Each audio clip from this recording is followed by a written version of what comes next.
Welcome to myBooks tutorial. Today we are going to discuss the most important types of GSTR for Indian businesses. GSTR 1, 2, 3B and 9. First of all, what is GST? As all we know, GST is nothing but Goods and Services Tax, which is an indirect tax, used in India, on the supply of goods and services. What is GSTR? GSTR is commonly known as Goods and Services Tax Return. It is a document that includes all the information of your sales, purchases, input tax and output tax. Input tax is paid tax on purchases, and output tax is collected tax on sales.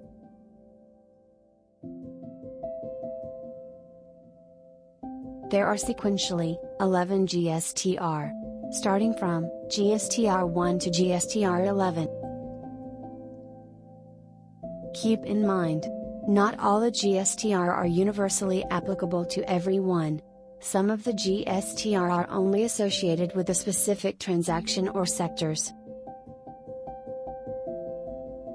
Here we are going to dive deeper for GSTR 1, GSTR 2, GSTR 3B and GSTR 9. Let's start with GSTR 1. As per the definition, GSTR 1 is a return of outward supplements. In simple terms, it is a sales or services made by us. Such as, what you sold, to whom you sold, at what price you sold, where you consumed it, did you charge any GST? If charged, then what's the amount? And much more. GSTR 1 are filed by all registered persons, i.e. all normal taxpayers. GSTR 1 will cover each and every transaction you do on sales side of your business.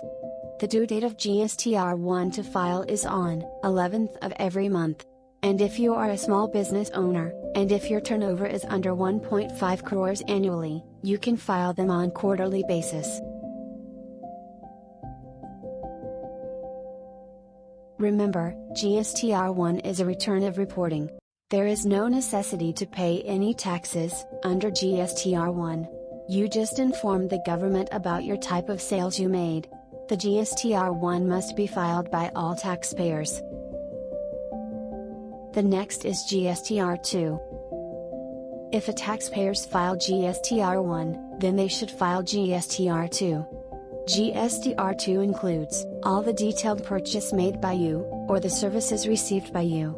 It is a monthly tax return, showing the purchases you've made for that particular month. It is filed by all registered persons, that is, all normal taxpayers. Due date of filing GSTR 2 is 15th of every month.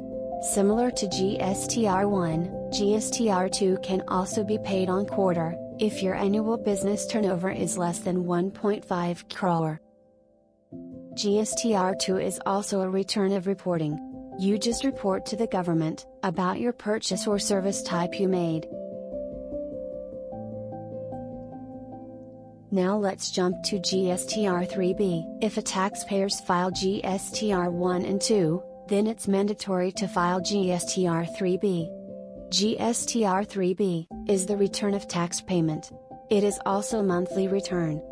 The government gets the money through this GSTR 3B.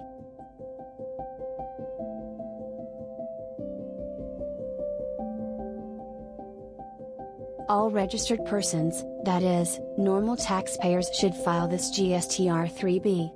The due date to file this GSTR 3B is on 20th of every month.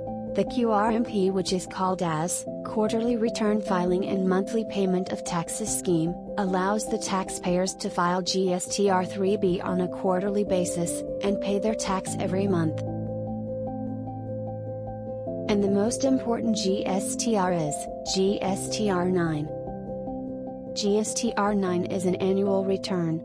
It includes all the information of GSTR 1, 2, and 3B.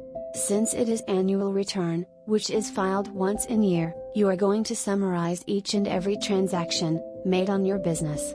So, it is considered to be a huge process.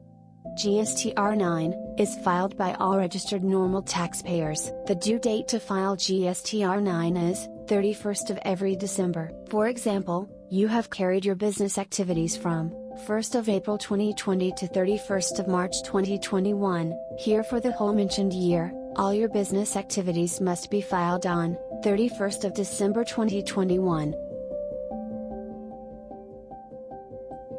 Who should not file GSTR 9?